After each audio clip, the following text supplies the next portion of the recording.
আচ্ছা ঠিক আছে বলেন। মাননীয় স্পিকার,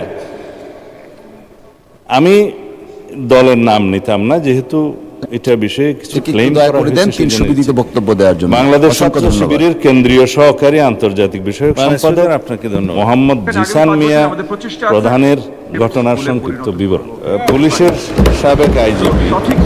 মাননীয় স্পিকার, পুলিশের লিখিত বিষয়ে মহান জাতীয় সংসদকে অবহিত করছি যে গত 11 জুন 2026 তারিখ রাত 8:30 কুমিল্লা জেলার দাউদকান্দি বাজার হতে বাংলাদেশ ছাত্র শিবিরের কেন্দ্রীয় নেতা, যার পদবি সহকারী আন্তর্জাতিক বিষয়ক সম্পাদক মোহাম্মদ জিসান মিয়া প্রধান নিখোঁজ মর্মে 12/6/2026 খ্রিস্টাব্দে দাউদকান্দি থানায় এসে তার পক্ষে মোহাম্মদ রাসেল আহমেদ, ঠিকানা স্থায়ী ও বর্তমান সাং বীরবাগ গোয়ালি ইউনিয়ন বটেশ্বর থানা দাউদকান্দি জেলা কুমিল্লা, মোবাইল নম্বর বললাম না, আছে, একটি নিখোঁজ জিডি করেন। নিখোঁজ জিডির প্রেক্ষিতে তাকে উদ্ধারের নিমিত্তে কুমিল্লা জেলা পুলিশের একাধিক টিম মাঠে নামে উদ্ধার কাজে তৎপর হয়। অনুসন্ধানকালীন প্রথমত নিখোঁজ ব্যক্তির আপন চাচাতো ভাই সজীব হাসানের মাধ্যমে জানা যায় গত 5-6 মাস পূর্বে ফেসবুকের মাধ্যমে জনৈক একজন নারীর সাথে মোহাম্মদ জিসান মিয়া প্রধানের পরিচয়ের সূত্র ধরে তাদের মধ্যে মোবাইল ফোনে কথাবার্তা শুরু হয় এবং প্রেমের সম্পর্ক গড়ে ওঠে। মাননীয় স্পিকার, কুমিল্লা জেলা পুলিশের তথ্য মতে বিভিন্ন সময়ে জিসান মিয়া মেয়েটিকে বিয়ের প্রলোভন দেখিয়ে একাধিকবার দর্শন করলে মেয়েটি অন্তঃসত্ত্বা হয়ে পড়ে। এক পর্যায়ে জিসান মিয়া প্রধান ভিকটিম মেয়েটিকে জোরপূর্বক ভ্রূণ নষ্ট করার জন্য চাপ সৃষ্টি করতে থাকে এবং ভ্রূণ নষ্ট না করলে ভিকটিমকে মেরে ফেলার হুমকি প্রদান করে। তার এক পর্যায়ে ভিকটিম মেয়েটি জানের ভয়ে বাচ্চা নষ্ট করতে ভ্রূণ নষ্ট করতে রাজি হলে জিসান মিয়া প্রধান তার পূর্ব পরিচিত ও ঘনিষ্ঠ জনৈক সিকান্দর আলীর ওষুধের দোকান হতে ভ্রূণ নষ্ট করার ট্যাবলেট ক্রয় করে ভিকটিম মেয়েটিকে খাওয়ায়।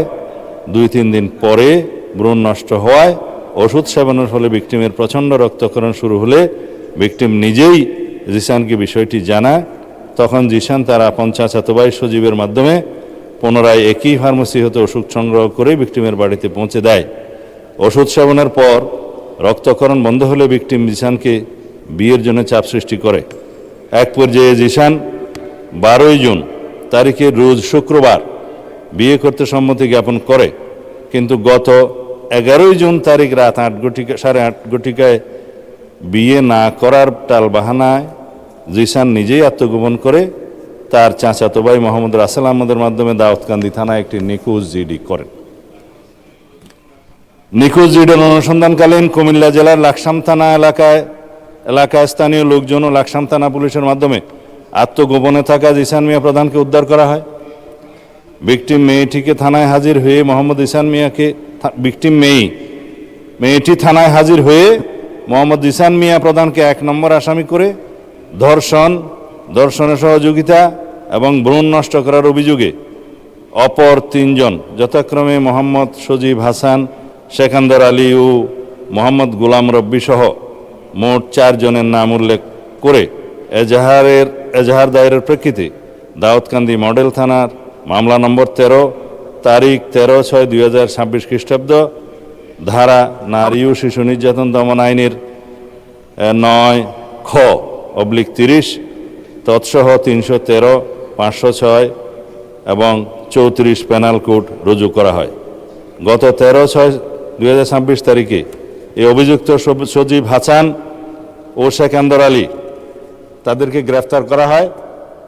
তারা বিজ্ঞ বিচারিক জুডিশিয়াল ম্যাজিস্ট্রেট আদালতে ঘটনায় নিজেদেরকে জড়িয়ে 164 দ্বারায় স্বীকারোক্তিমূলক জবানবন্দি প্রদান করে। বর্তমানে মামলাটি তদন্ত অব্যাহত আছে। যেহেতু মাননীয় স্পিকার এই বিষয়ে অনেকেই